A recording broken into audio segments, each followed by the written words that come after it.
भगवान ने कुत्तों से कहा, मैं तुम्हें 20 साल की जिंदगी दे रहा हूँ जिसमें तुम्हें दिन रात भौंकना होगा। कुत्तों ने कहा, 20 साल बहुत लंबा समय है, आप हमें मात्र 10 साल की जिंदगी दे दो। भगवान मान जाते हैं। फिर भगवान ने बंदरों से कहा, मैं तुम्हें 20 साल की जिंदगी दे रहा हूँ जिसमें तुम्हें लोगों को हंसाना और कूद फांद करना होगा। तो बंदरों ने भी कहा, 20 साल बहुत ज्यादा है, आप हमारी उम्र भी कुत्तों की तरह 10 साल ही कर दीजिए। भगवान फिर से मान जाते हैं। फिर भगवान ने गाय से कहा, मैं तुम्हें 60 वर्षों का जीवन देता हूँ जिसमें तुम्हें किसानों की मदद करनी है और खेती बाड़ी करनी है। इस पर गाय ने कहा, हे भगवान, 60 साल बहुत अधिक हैं, कृपया मुझे केवल 20 वर्षों का जीवन प्रदान करें।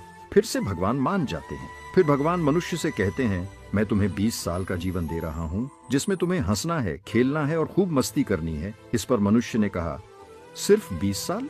आप ऐसा कीजिए, मेरे 20 साल के साथ कुत्ते के बचे हुए 10 साल, बंदर के 10 साल और गाय के छोड़े हुए 40 साल भी मुझे दे दीजिए। भगवान मान जाते हैं और कहते हैं, जैसी तुम्हारी मर्जी। हम भगवान के दिए 20 साल बहुत मजे से जीते हैं, उसके बाद के 40 साल कड़ी मेहनत और परिश्रम से जीते हैं, फिर बचे हुए 10 साल बंदरों की तरह हम कूद फान करते हैं और आखिरी बचे हुए 10 साल हम घर के बाहर कुत्तों की तरह बैठकर पूरी दुनिया पर भौंकते हैं। हो सकता है जिंदगी का सच ना हो, पर कहीं ना कहीं इसमें सच्चाई भी छुपी हुई है। हम भगवान के दिए 20 साल बहुत मजे से जीते हैं। अगर आप भी इस बात से सहमत हैं तो यस जरूर